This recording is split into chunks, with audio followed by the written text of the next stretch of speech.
Okay, welcome back. First thing I want to talk about is the homework. I think everyone attempted it, which is really good. I've had classes in the past which just had people who didn't care, so that's quite good. And also the score distribution is good. So if you had any doubts at all about any of the calculations, then come see me. All right. Some of you have, and that's good. If that's you, please come see me. It has to be perfectly clear, the arithmetic for that problem. You don't need to know where the formulas came from, but you need to know how to get those answers. And if you did not, then come see me. The other thing I want to point out is, again, by and large, this is true. It's only true for a few people. The strategy to doing the homework to avoid frustration of not knowing where your answers are. Remember, I said do it question by question and be patient. Submit one question at a time. Check your score. I checked today. It only takes, I think, 2 minutes to update. It's not half an hour, 2 minutes. So, I mean, that's if you care about getting a full score, all right? To avoid frustration, make sure you do it problem by problem. Do it one, even if the problem's really easy, do it one at a time. Check your score. If it goes up, proceed. Right? That helps me a lot as well. Okay, so let's revise where we were last week. We talked a lot about Galton boards. Basically, what is the purpose of a Galton board? The Galton board has a central value. It tells you where means would be. A Galton board replicates basically what happens when you try to go out into a population and you sample and you get a mean. You do it again, you get another mean. You do it again, you get another mean. So the Galton board tries to tell you, okay, if the central value in the population is, remember that? It's a bit of revision. Most of the means that you get will be close to mu, and that's why most of the balls will fall in the middle. However, you know as well as I do that some balls fall a little bit away. And so the whole purpose of statistics, at least in this class, is to identify, okay, I saw a mean that is kind of far from the central value that you are trying to test, but how special is it? And that's where you need the area and things like that. So we talked about how we can't be making a new Galton board every time you try to test some other kind of mean. So is there something called a standardized Galton board? Yes. Now, who can tell me where the middle central value is of a standardized Galton board? This is not a very difficult question. Remember, a standardized Galton board looks like this as well. Where is the middle value? What is the middle value? The default middle value. Does anyone remember from last week? First of all, what's the standardized Galton board called? It's a table. It's called the T table. Perfect. It's the T table. So if you want, you could go peek at the T table. What is the central value of a standard Galton board? Does anyone remember it? You can check the T table. It's there on the T table, actually. For it to be a standard one, the middle value is a. Anyone? Yes. Mu. It is mu. What is the value of mu for standard? Because the point I get across is you can make many Galton boards with different central value. The standard one has what as the central value? Go check out the T table and see. Has anyone found it yet? What is the central value of a standard Galton board or T table?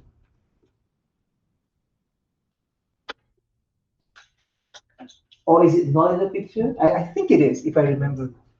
Does anyone know the answer? Where's our T table? Let's see.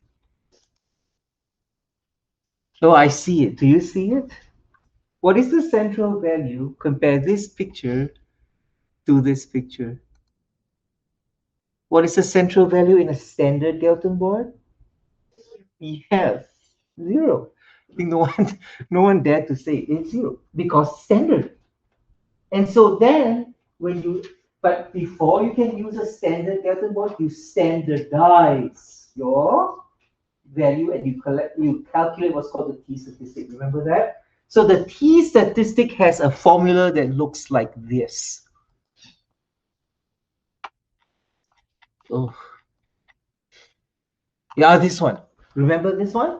So x bar minus mu over the standard deviation of the data over the square root of the sample size. If you remember your homework, I asked you to calculate this a few times.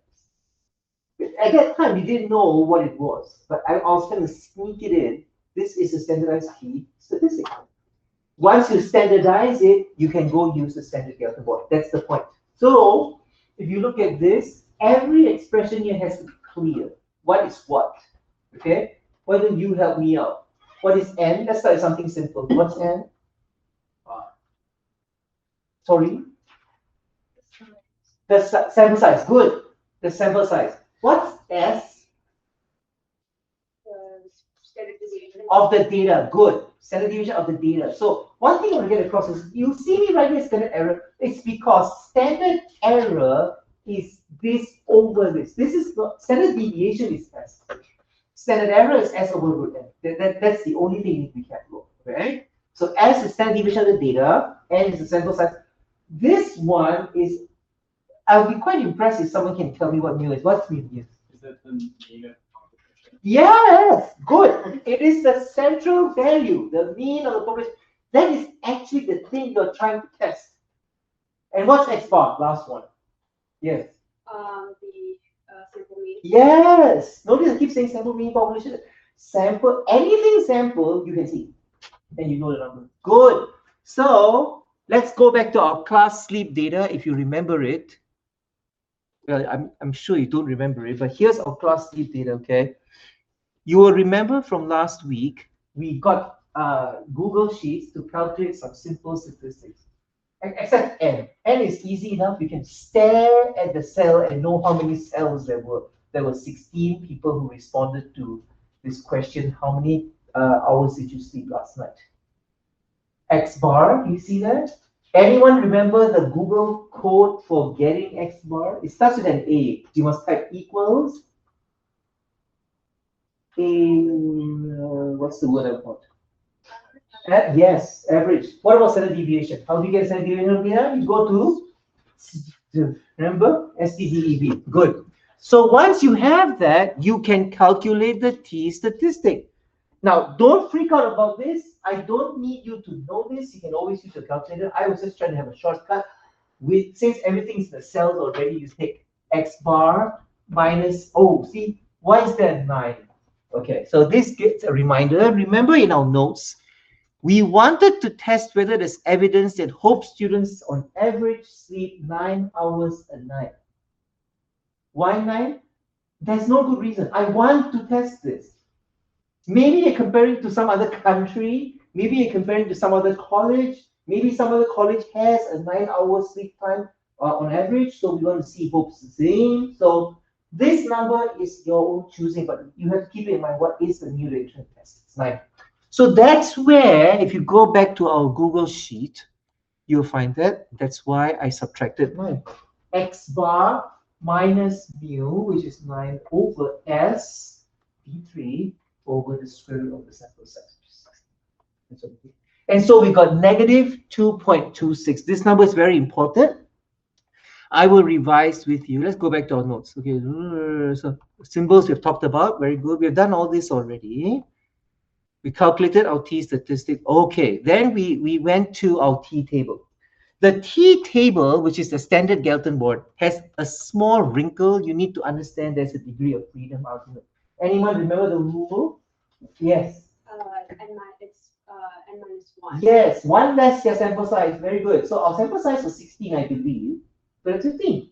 So go to 15, which of course is not here. So not on the screen right now. So 15. Yes. Now I know it's no one in the class has complained, but I have some students. Actually, no, to be fair, no students have ever complained. Professor Koh, why are you using a paper table in 2025? Yeah, you wait till your phone is down, there's no data. Okay. There are some advantages to this. This is 1,000-year technology, but I think it's instructive not to just keep punching things into a computer and you actually understand what you're doing. So if you go to 15 degrees of freedom, you'll see a whole bunch of negative numbers here. All right. So what did we get? Minus 2.26, right? So where's minus 2.26? Not here, not here, not okay. Between these two. Between these two. If you are between these two, it means that your area, your tail area is between these two. It's easier to think of this as a percentage. I don't know how your mind works. In as a percentage, what's 0.01? Yes, 1%. 1%. As a percentage, what's 0.025? 2.5. 2.5%. What does it mean? It means that if you have minus 2.26, the area that remains in the tail is something between 1% and 2.5%. And let me tell you, that's small. Only about 1% to 2.5%. Very small. This number, this tail area, is what we call a p-value. We established that last week. So let's continue exactly where we left off. This tail area is known as the p-value. A small p-value indicates that the observed x bar got is, now you fill in the blank first. If your p-value is small, it means your area is small, right? It means that your original observed value, does it happen rarely or you can't say commonly? Is it commonly seen or is it rare? If you get a small tail area. Rare. Rare, good. Doesn't it make sense? If you look at this picture, if you are squeezed to the left, it means it don't happen very often. So a small area, i.e. a small p-value, indicates that the original observed sample size is rare for the tested central value of 9. I need to say that rare for the value 9. Because if I move the goalpost, it might not be rare anymore. It's far away from 9. It might not be far away from 8. All right, it's far from 9. So this has to be there. The observed x bar, which our class called, which I believe was 7.9, I think. See, our argument is 7.9 is far from 9. But how far from 9? And we use the tail area to get a benchmark of that one. That's why the tail area is important. That's why the p-value is important. This means we have strong evidence against this hypothesis. I will explain what this means in a minute. I don't want you to grapple with too many concepts. You might say that, why are we against a hypothesis? Just keep that in mind first, that a small p-value indicates strong evidence against this theory. Just have that in your mind first. I'll explain what this means in the next batch of slides. A large p-value indicates that the observed x bar we got is common or rare? Common. Why? Look at the picture. A large p-value means this blue tail area is big. How can this be big? This is big if your value slides to this side. That means you are not far from the center, and therefore it means you are not special. You're not exceptional. It's quite common to see. And so you got it correct. A large p-value indicates the observed x bar we got is quite common for the tested central value of 9. And this means we have no evidence. So it's a contrast. Strong evidence against when your p-value is small, but if your p-value is big, it means you have no evidence anymore. Now, again, I'll explain what this evidence thing is in the next batch. So now, just treat it as a fact, all right? The last slide I want to talk about is, okay, you say strong and no. Is there a graduated scale of evidence? And the answer is yes. It follows this rule of thumb, all right? If your p-value is more than 0.1 large, then we say we have no evidence against the null hypothesis, the original statement about mu. If your p-value is between this and this, then we say there's moderate evidence against the null. So you can see it's getting stronger this way, from none to moderate. Can you guess? If it's between this and this, we say, what do you think we will term the evidence strength? Right, high, strong, yes. So in this class, if it's between this and this, we say that there is strong evidence. So it's upgraded now to strong. So can you guess, if your p-value is really small, less than 0.01, we say then that there is, look at the way it's got no, moderate, strong, and very strong. Yep, I would go with that. Good. So very strong evidence. And that's the last slide.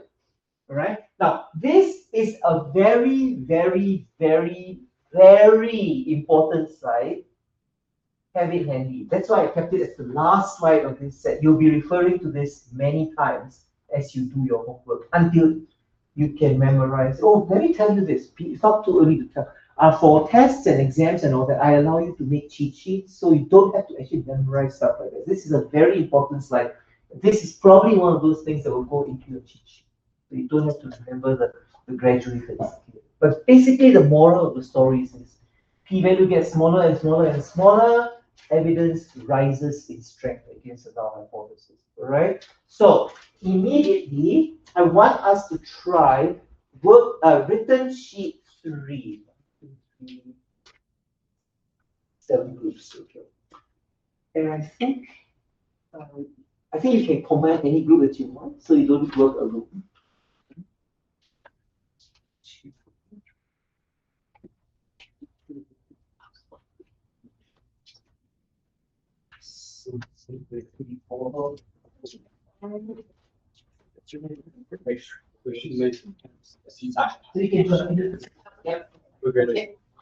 You will find that I have written this in almost exactly the same style as the slides. Try to see how far you can go with this. Let's say we want to test the hypothesis whether Hope students on average are 68 inches tall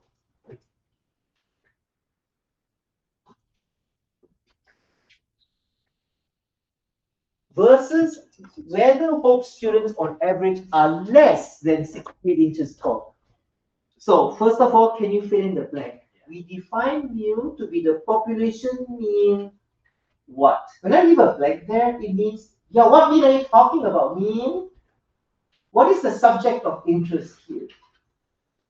Yes, the word mean must always be followed by quality.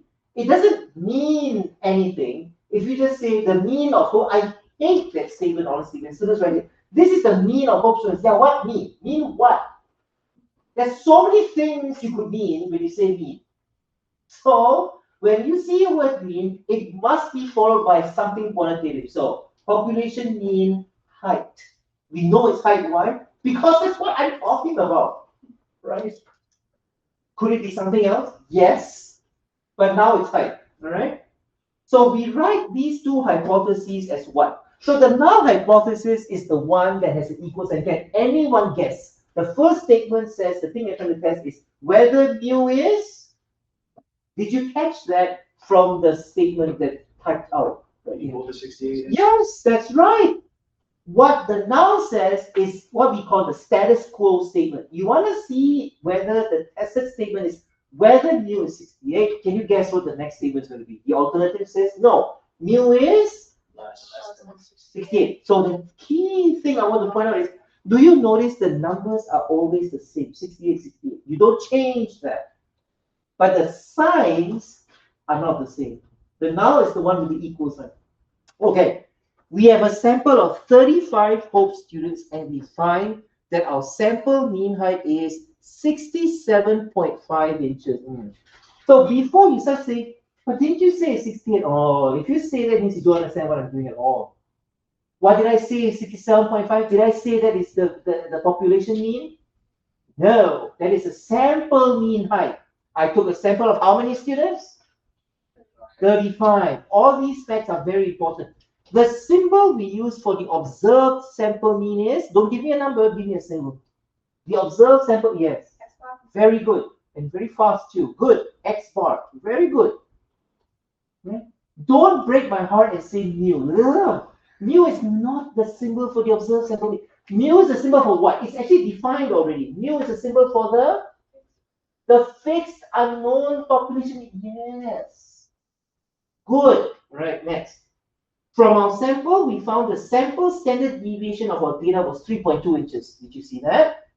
The symbol for the observed sample standard deviation is S. Yes, it's S. Very good. Our sample size was 35. Okay. And the symbol we use for the sample size is always, yeah, wow, good. Even before I finished it, very good. This reminds me of, there's always a Bible verse I like to say. Before a word is on my tongue, you know it. Right? This is kind of like that. Okay, a little bit.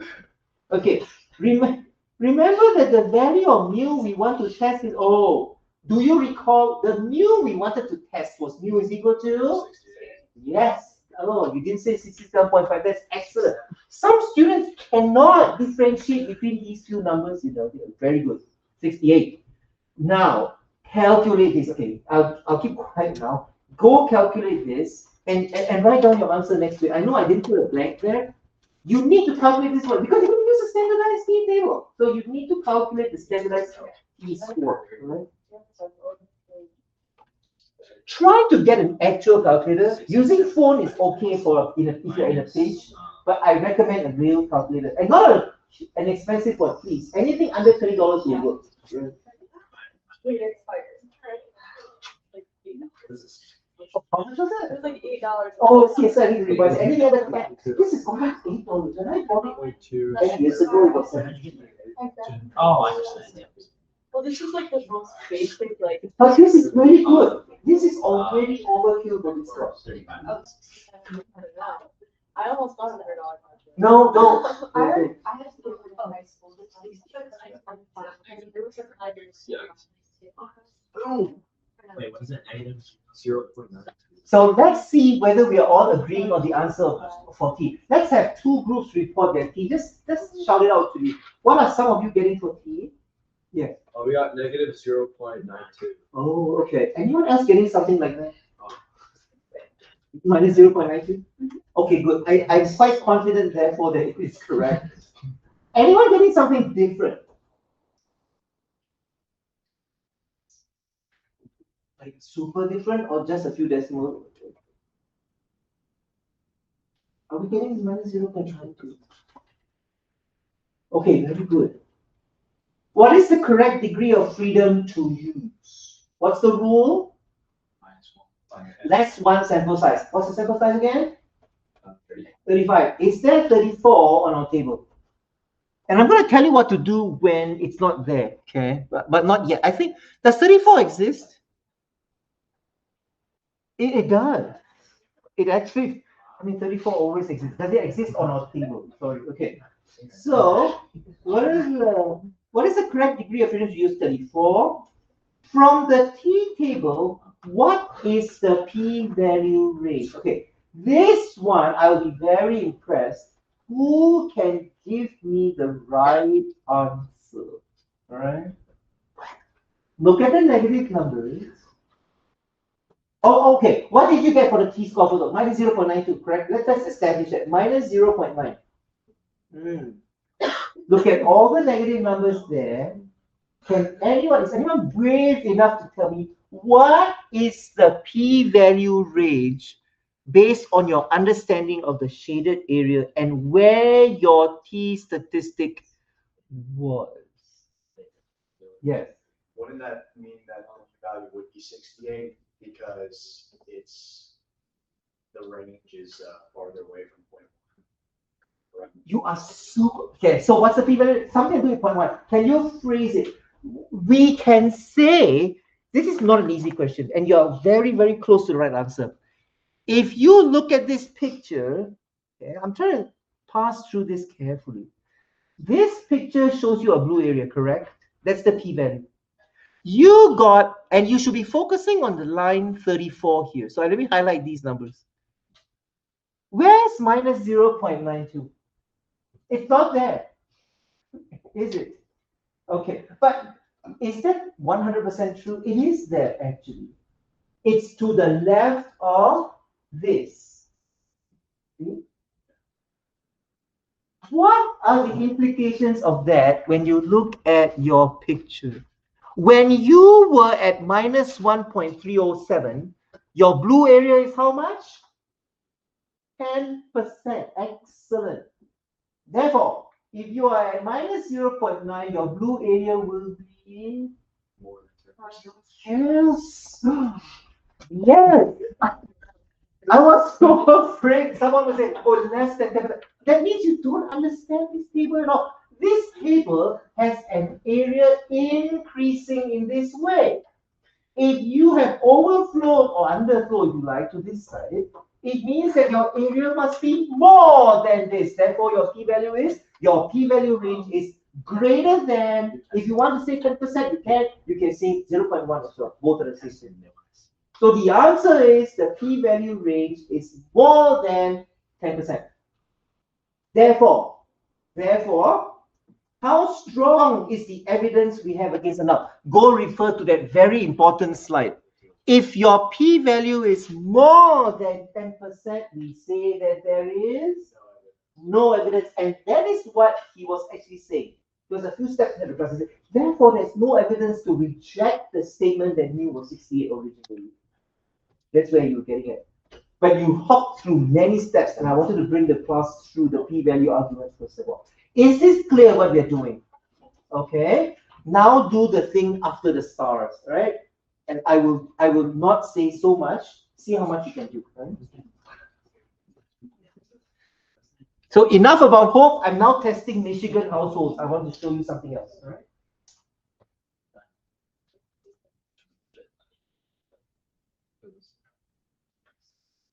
So the range is more than 10%. No.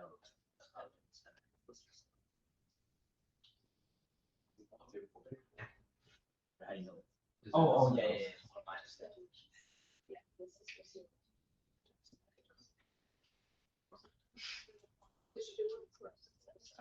Sorry. Oh. What do you do? Do the next one? Oh, yes. Yes, right. Do the next problem after the star. All right.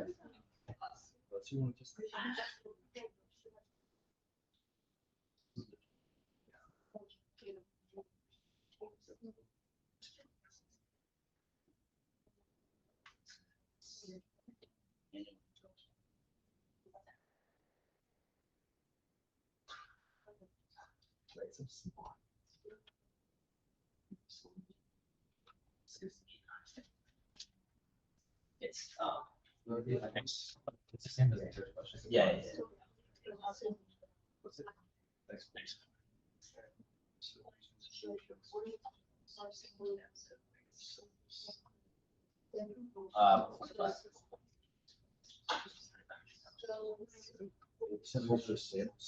And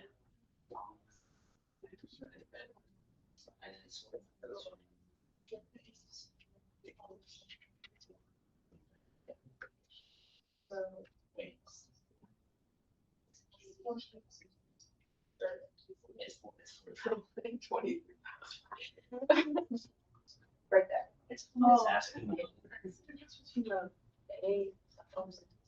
One of the reasons why I went with Michigan households is I wanted you to deal with larger numbers because I want to show you that once you standardize stuff, everything gets standardized and you can use the same table.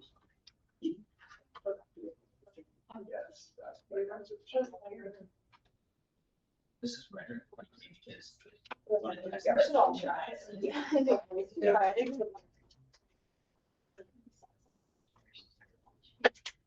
Yeah, I'll give you a minute or so more, then we'll discuss orally like what we did. I think that was very successful. Yeah. So it's just an answer.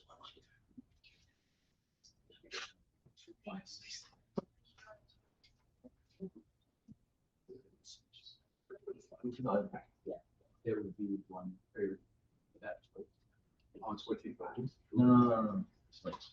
Yeah. Because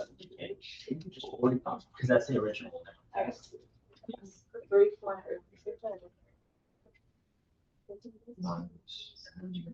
Minus 14.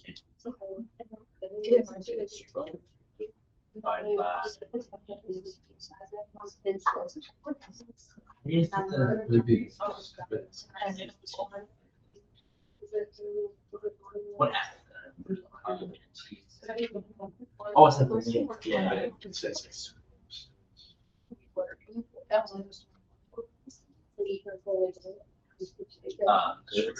Fine. We can once. It's easier. Are you getting it? Yeah, I'm not actually. Because it's in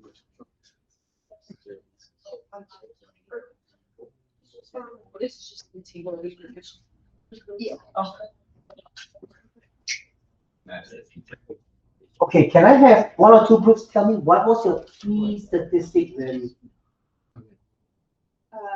3.13. 3.13, positive, right, this time? Good. Are we getting 3.13, something like that? Yeah, we got that. Great. Okay, let's go through this, shall we? Okay. We define, okay, what do we want to test? Whether Michigan households on average earn an annual income of 40K versus no, on average they earn an annual income more than 40K. Okay, so that's what we want to test. We define mu as the population mean. What words would you fill in the blank? income. Income, household Annual income, income, annual household income, something like that. Good. Just don't say mean of Michigan household. That drives me nuts. I mean, what? Okay. Okay. We write these two hypotheses as the null says mu is equal to 40K. That's right, 40,000. The alternative, however, says that mu is Less than. more than, correct? Correct? Yeah, more than 40K. Good. So we have a sample of 125. We found that our sample mean income is 43,500. The symbol we use is for the mean sample mean is yes. Good. Always X bar.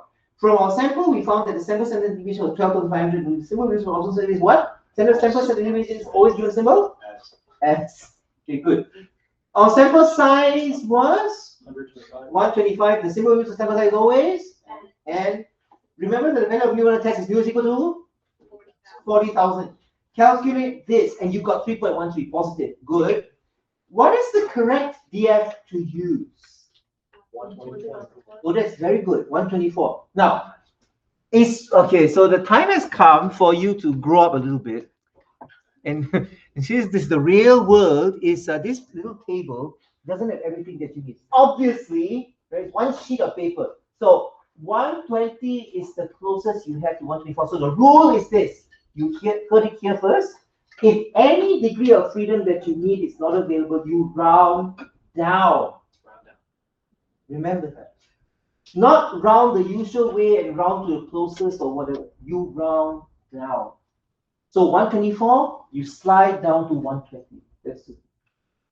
Is that okay? Now, on homework on the computer, there's going to be questions like this.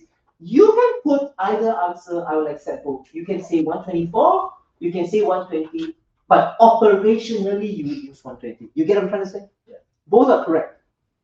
Because you can't read my mind. What did I mean? Is it the original one or the rounded one? Both are correct. Okay, you can give it a rounded one as well. So 120 is the one to use. Okay, so the correct degree of freedom, you can say 124. If you want a really good answer, 124. But that's not available, so we round down to 120. That's the perfect, the best answer you could give. All right. From the T table, what is the p-value range? Now, let me address this first of all. We are not in the negative zone anymore because the T score you got was positive. So go to the next page. You'll find that this actually is a mirror image. And actually, there are statistics professors that are a little bit more traditional, i.e. mean, and don't give you the negative people. But I feel there's a lot to deal with. I don't want, so they expect you to be able to do a mirror reflection kind of thing. I used to be in that school, but I think no. I think what's the harm of giving you a negative table and positive table? Although one is a mirror image of the other, but all in good time. This is the plus table. Now, what degree of freedom? I think it's the very last row, right? Go to 120. And you see, you got 3.13. Which turns out to be quite a nice case for us to check. See, where's 3.13? Right here, between these two. See, between these two. Therefore, what is your blue area? Column 3 from the end, column 2 from the right. So your blue area is between what and what. If you don't know percentages, just tell me those numbers. Don't convert things in your mind. It's between 0.5% and 0.1%. Well, see, awesome, right? You can do. I sometimes find it difficult to convert these things to percentages on the spot. I would more safely say this, but that's correct. The blue area is really small, between 0.5% and 0.1%. Or you can say 0.005 and 0.005. And that's really, really, really small. Without even looking at the chart I gave you on the last slide, do you know what the strength of evidence is against the null hypothesis? Strong. Yeah, actually, it's more than strong. Very strong. Extremely strong. Unimaginably strong. It's really, really, really strong. Why? Because the p-value is so small. And so let me just backtrack a little bit. What does it mean? It means that getting a sample, I'll go back to this statement. It means if really Michigan annual household incomes was 40K, it is extremely rare for you to get a sample from Michigan whose mean was 43,500. Do you see what a p-value is? How rare? It only happens about 0.1 to 0.5% of the time. Not impossible, but super rare. And so I think the time has come to tell you, therefore, why do we say this is evidence against the law? Is it logical? If you got something that happens so rarely under the central value that you propose, what does it mean? It means I'm kind of doubtful, maybe my central value is wrong. That's why we say that there is evidence against status quo. See, status quo says Michigan annual incomes on average is 40,000. And you present with a sample properly taken, okay, not a skewed one. You actually went out, did your work, and got a sample, and you're, ooh, my sample mean is 43,500. How special is that? As I said, just comparing, this is just $3,500 more than the status quo. It doesn't seem like a lot. That's why you need statistics. You need to standardize the score. You need to know from the T table, yeah, okay, from a population where really the center is at 40K, what are the means I would get? Typically, they should be close to 40K. You got 43,500. Yeah, that's far away. How far away? That's why you need this table. Yeah, it only happens about 0.1 to 0.5% of the time. Very rare indeed. That's why it begins to shed doubt on your original hypothesis. Maybe the mean in Michigan isn't 40K. See? And that's why we say we have very strong evidence against status quo, against the null. And the opposite is true when your p-value is large. If your p-value is large, somewhere here, it means that the score you got happens a lot when the annual income in Michigan is 40,000. You get a sample, let's say, 40,700 bucks, something like that. 40700. If you got that, that already is quite close to 40K. If you did a statistical test, you're going to get a huge blue area. It's not special. It is not a special value. It's very close to what you say in status quo, so you don't have evidence to reject null. Is this okay? Okay, very good. So hold on to that first. At the end of the class, just turn it in. Let's go to our fresh batch of slides, which I want to talk about today. And that is here.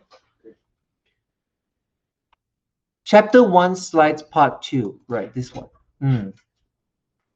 So, definition of p-value. We have evaluated the p-value by using the t-table and checking what the tail. Now, the word I want is a 4-letter word and it starts with A. What was that blue thing? Area. Yeah, oh, yes. Oh, very good. Some classes, it took 5 minutes for me to get this answer. Here, it took like 3 seconds, all right? We have evaluated the p-value by using it and checked what the tail area was. If you like, you can say blue in color. That might help you when you study, right? I regret now using red when I made my slides. I need to change that. Oh, maybe in future, my table, I'll color the table red.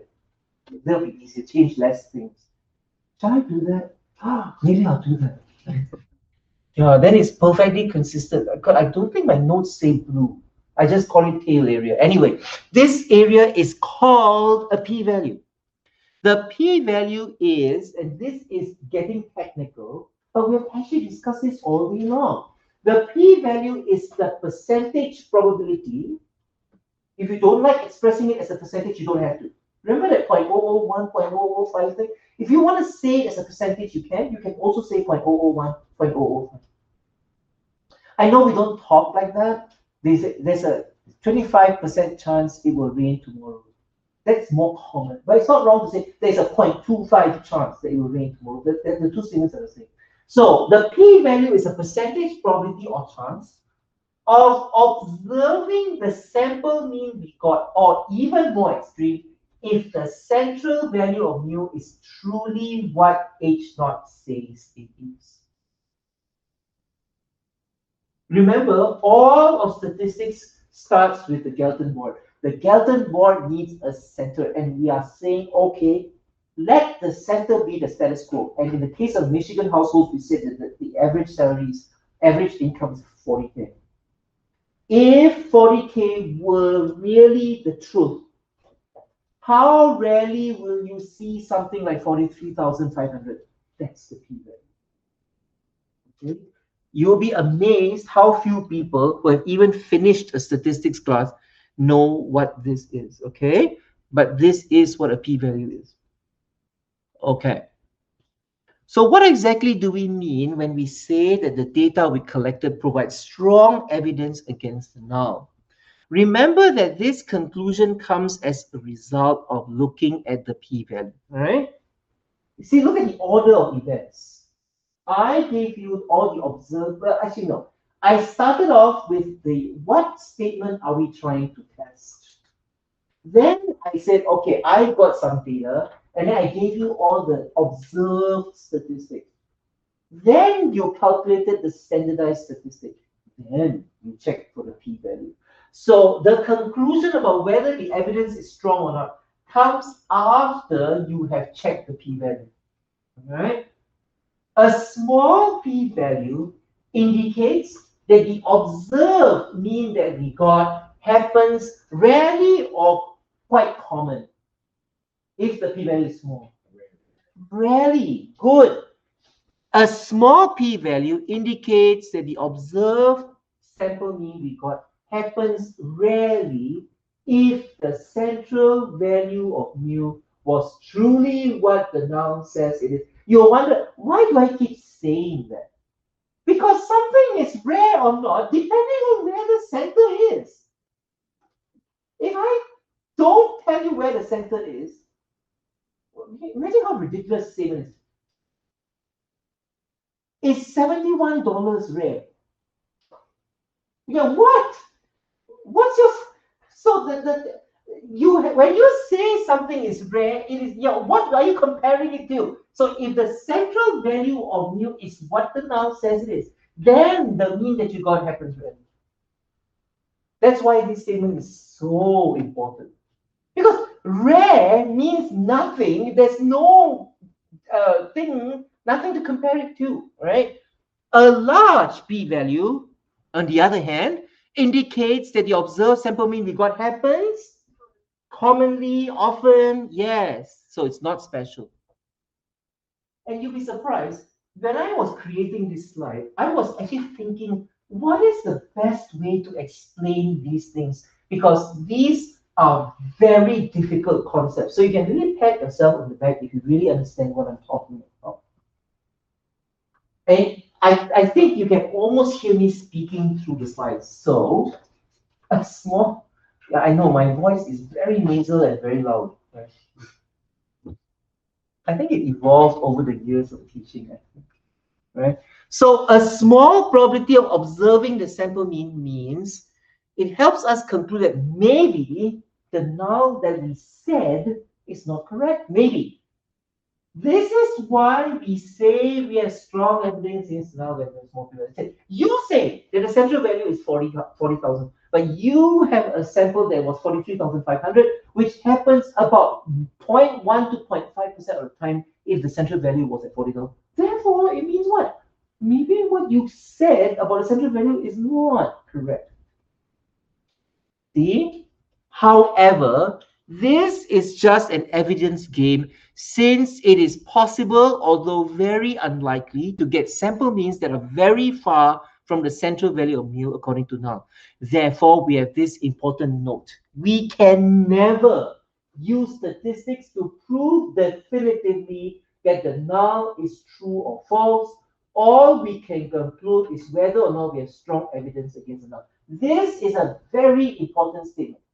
Statistics can never tell you whether your claim in the null hypothesis, the central value, whether that is true or false.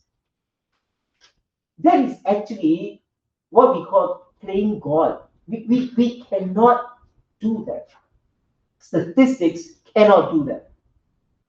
Do you realize that in all the many words I've spoken since 3 o'clock, did I ever say that the p-value tells you whether the null is true or not? Did I ever say that? And I can never say that. Everything is premised on this. If you say that the central value is this, all statistics can help you evaluate this. How rarely would I see this if this were true? I cannot tell you whether your claim is true or not. It is an evidence game. Do you see the difference in argument here? Everything is premised on, okay, if the central value is 40,000, then getting 43,500 is super rare, and therefore it really sheds doubt on your original statement. But I cannot disprove it because is it possible to get a mean like 43,500 if the central value really is 40,000? Does it happen? Does it happen or does it never happen? It can happen. How often can it happen? Between 0.1 to 0.5% of the time. It is that small p-value actually that takes the power away from you to definitively say that, oh, the claim I made in null hypothesis is wrong. Because can you get something as extreme as that by chance? Can I go out and get a Michigan sample whose annual income was 43,500? It could happen. It happens very rarely. It is because of the possibility, that tiny sliver of a chance of seeing things like that, that takes away the power I have to say that, oh, the null hypothesis is false. I cannot see that. It's just that the data does not back it up. You can say that. But you cannot say it's false. You cannot, because it does happen. Let me give you an illustration. If you take a true-false test, and there are 100 questions on it, right? It's true-false, and your score is around 52% correct, roughly half right, just a little bit better than half. Right? Is there evidence that you are not guessing, that you have studied? No, right? There's no evidence that you studied, because maybe you just flip the coin, and every time it says heads, you say true or something like that. If your score was really good, you got 99% correct, can I definitively say that you did study? Neither can I say that. Can you get really lucky on a true-false test and get 99% correct by guessing? Does it happen a lot? No, that's why we study. Okay, I mean, that's not why we study, but that's one of the reasons why we study. But you see, the true-false test analogy tells you that you cannot prove anything. Whether someone studied and just did badly on the test, or whether someone is guessing wholesale, all guessing all the way, and got really good, it's just an evidence game. If you get 99% on a true-false test, then there is huge evidence against the fact that you're guessing. I think you did study, but I cannot prove that you did. I cannot. So I hope this is getting a little bit. This is a very difficult concept. Even professors mix this up. Some people think that the p-value is a probability that the null is true. I never said that. The p-value is the probability of seeing the thing that you got if the null is true. It's not the same thing. The p-value is a probability. It's a chance of getting the thing that you got if the null is true. It is not the chance that the null is true. What's the chance of Michigan households having an average income of 40K? I can't tell you that. I don't know. No one knows. All right. So this is a very, very important slide. Revisit it as many times as you need because it is not an easy concept to get. It's only an evidence game. Always remember the true-false test. Even if you do really well, I still cannot say without a shadow of a doubt that you did study for the exam and not guessing, because it is possible to get even everything right on a true-false test if you guess on every single question. And therefore, we can never conclude whether something is true or false. It's all just an evidence against that hypothesis. That's it. So let's now introduce what's called a two-sided test. Right? So far, if you look at the sheet of paper I gave you, the written sheet 3, every test was just one-sided. If you look at the alternative, I think one was a less than, one was a more than. Those are called one-sided tests. We're now going to introduce two-sided. And the good news is this: only one thing needs to change. Well, two things. The symbol, and later when you find the p-value, but all in good time. The good news is all the other calculations and all the t-statistics, everything is still the same. Even the data is the same. So let's say we want to test whether Hope students on average sleep 9 hours a night. I think you have seen this enough times. You're going to stop talking about this after today. The 9 hour sleeping thing, right? We want to test this versus, look at the second point here. Whether they do not sleep 9 hours a night. Do you see the difference? Previously, I tested what? They sleep less than, correct? Now I'm saying I want to test whether they don't sleep 9 hours a night. Now, when you say, look at the definition of mu, it's still the population mean sleep time. The two hypotheses are now written this way. Mu is 9, the null is the same. But look at the alternative. Do not. So it's not 9. Do you see how saying something is not equal to something is tantamount to saying it's either less than or more than? I am not 20 years old. What does that mean for a general? It means I'm either less than 20 years old or I'm more than 20 years old, correct? And so that's why it's called two-sided test. That's it. So the alternative always looks like this in a two-sided test. All right. The symbol we use for okay, this is a lot of revision. Everything is the same. I think this class is doing really well. I don't think you need to belabor this point, but the sample means X bar. What was our class data? I promise you, this is the last time we're going to play with this data set. What was our class sleep data mean? Was it 7.9 something? Thank you. So you can write this there. Our class sample mean is X bar, is 7.9. Sample standard deviation was a symbol. This is, I think, the third time we're doing this today. Sample standard deviation is symbolized by yes. S. What was it for our class? I can't remember. 1.8786. Yeah, thank you. 1.8786, something ugly like that. All right, thank you. Well, 8786. And the symbol we use for sample size is always N, very good. Right. And what was N for our class? I think it was 16. Right. Remember that the value of mu we want to test is mu is equal to 9. Good.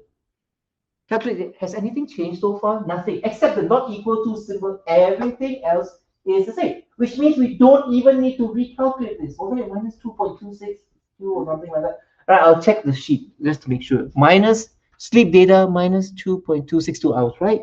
Minus 2.262. So calculate the same thing. Degree of freedom rule, still the same. Nothing has changed. Still one less, so 15. The only thing different here, the value for the p-value for a two-sided test is twice the tail area you found. This is because the alternative is two-sided.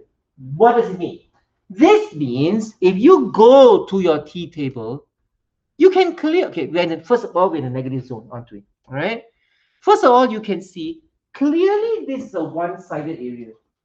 All I'm telling you is this: do everything the same like how you find the one-sided area, multiply by 2. Is that hard? That's it. Take your p-value for one tail, multiply by 2. So I think the previous one, let's do this again together just to revise. We had a t-value of minus 2. Okay, we are at 15, right? We're at minus 2.26. Minus 2.26 is between column 3 and 4. Tail area is between these two. But that's only one side. Therefore, you declare your p-value to be, and you can write this in your notes. I don't think I have that in the notes. You can add it to your slide. Can anyone tell me? This tells us that the tail area is between 0.01 and 0.025.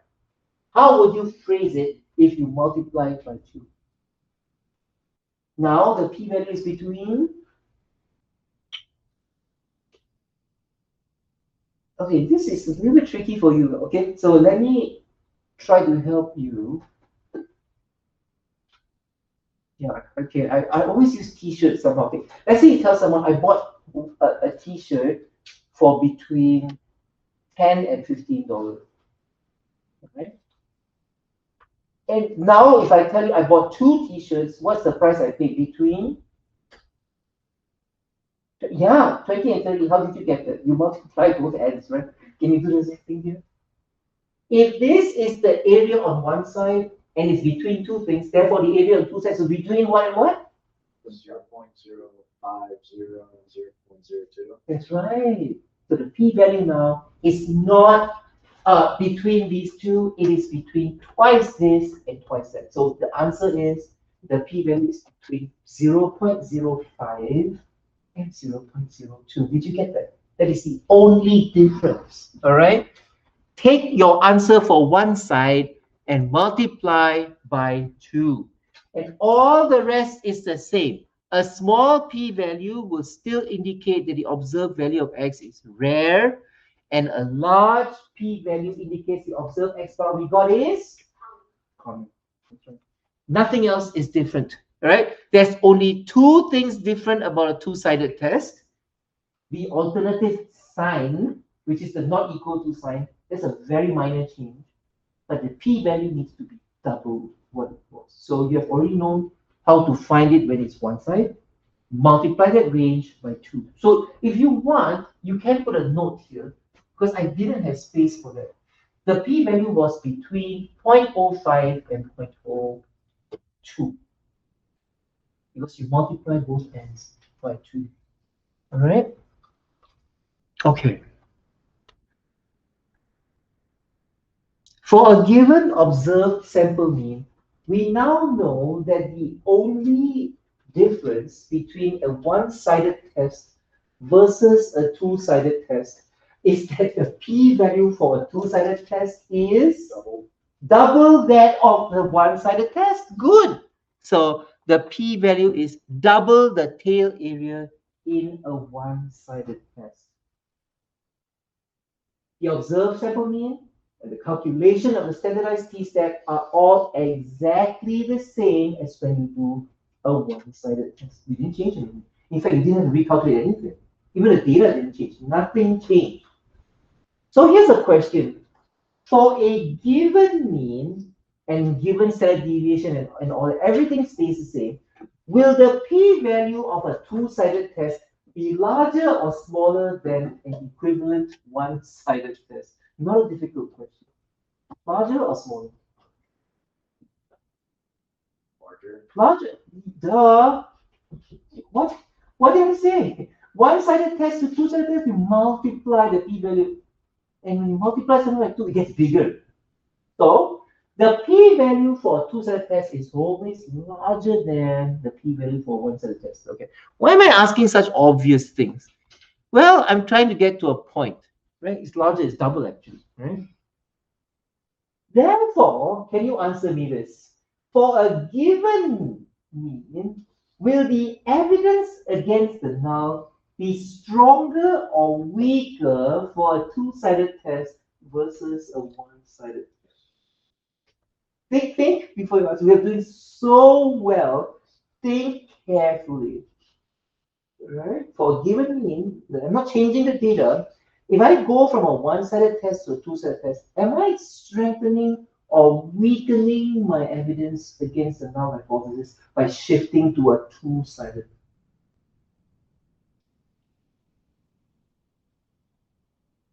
Look at how the progression of thinking.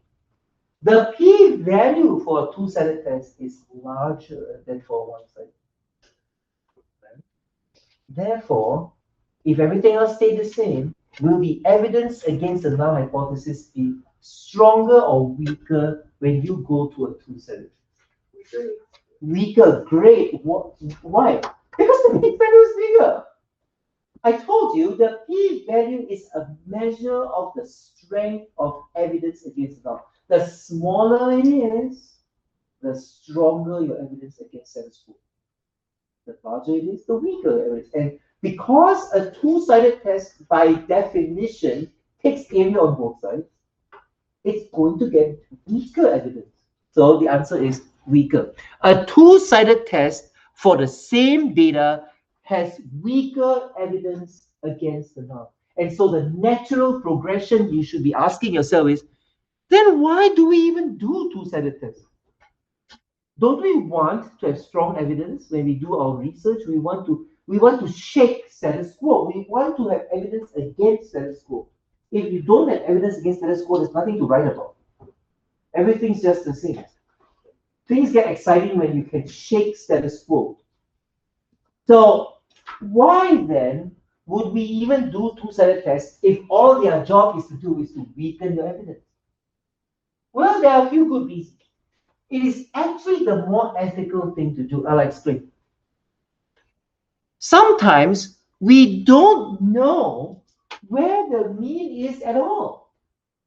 For example, if you want to test whether Hope College students sleep 9 hours a night, what alternative would you pick? You could go either way.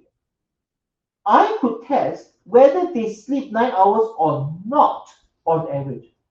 Or I could test, no, I think they sleep less than 9 hours. Now, why do I say it's more ethical to go with a two-sided test? I'll explain. When you test, I think Hope College students sleep less than 9 hours a night. You are being influenced by something you've seen. Maybe you saw your sample mean. My sample mean is 7.9 hours, I believe, in our class. That's less than 9. So I'm going to test whether it really is certain. That's the ethics part of it. Actually, before you set out to do any statistical test, you get your data, you don't look at it. You set up your test first. Write down your status quo, write down the alternative, and the fairest alternative is a two-sided. You don't know what way your data will go. It is fairer to do a two-sided test. It's more ethical. Now, that being said, it is not wrong to do one-sided tests. Please, I'm not saying that it's invalid. You can. I want to test whether Hope College students sleep less than 9. There's nothing wrong with that test. But if you have no information at all and you have not looked at your data, the ethical thing to do is to test actually. And the last one, actually two-sided tests give more protection to status quo. Do you know why? Haven't two-sided tests made it harder to reject status quo? I weaken my evidence against status quo, right? So I am protecting status quo. Now, whether you think that's a good thing or not, I don't know, right? Some people feel that status quo and all things that are, what's the word that they always, establishment, that's the dirty word now, establishment, we can apply to anything. The establishment, the E word, right? So, do you want to protect the establishment? Well, traditionally, statistics set out to protect the establishment. In other words, you better give me lots of evidence before you say, look, I think the status quo should be removed.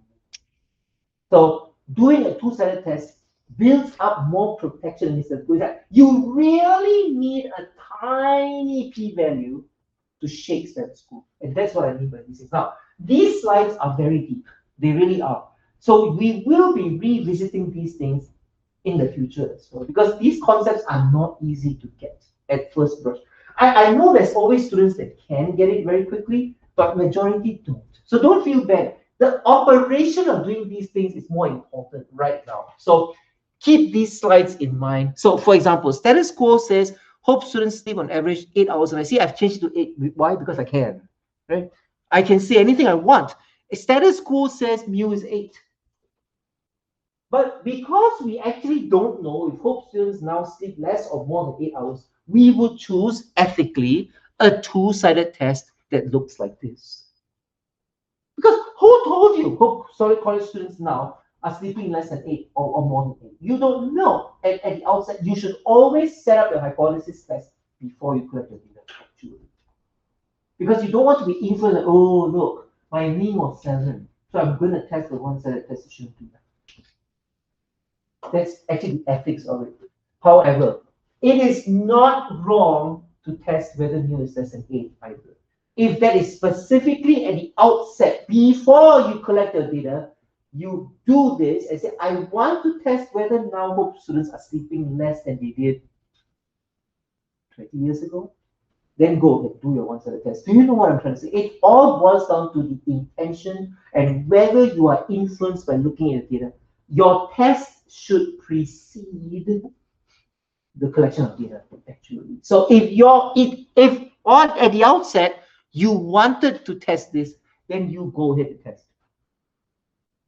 Okay, I hope I'm making sense. These are not the easiest things to deal with, but I think you all have done really well. You get more practice. I'm not going to ask all these philosophical things in the homework. Homework is just operational, but these ideas are very important. So, some final remarks. If a required degree of freedom is unavailable, the rule of thumb is to Round down. very good, round down. And here's something new. The use of the T table and all these things is very common, as is its abuse. Okay, there are two conditions you need to check before all this T table thing I've been talking about for the past 3 classes can be done. You need to check whether you have at least 20 in your sample. So does anyone realize that we violated this on day 1 already? Our sleep data was 16, right? So let that be just between you and me. I should not have done this T thing. You actually need a sample size of at least 20. Why do we put this warning there? If someone comes to you with a sample of size 3, I mean, the statistics are going to blow up, but the answers you're going to get are going to be crazy unreliable. Right? So that's why we say you can calculate anything you want, but you should not be using these things if your sample size is less than 20. And the original sample data when you look at histogram should be kind of symmetric, not super skewed on one side with like a mountain on the left or a mountain on the right. It should be quite symmetric. Then that's okay, not too skewed. These are what we call validity conditions. And usually these are neglected. People tend to ignore them, but they're very, very important as well. Now, this class has done so well, I believe we can actually finish this before time's up. Because these are just very similar exercises to written sheet 2, but they are involving what we just talked about. Let's see how quickly we can do this. We'll discuss this next class. We'll make a point on this.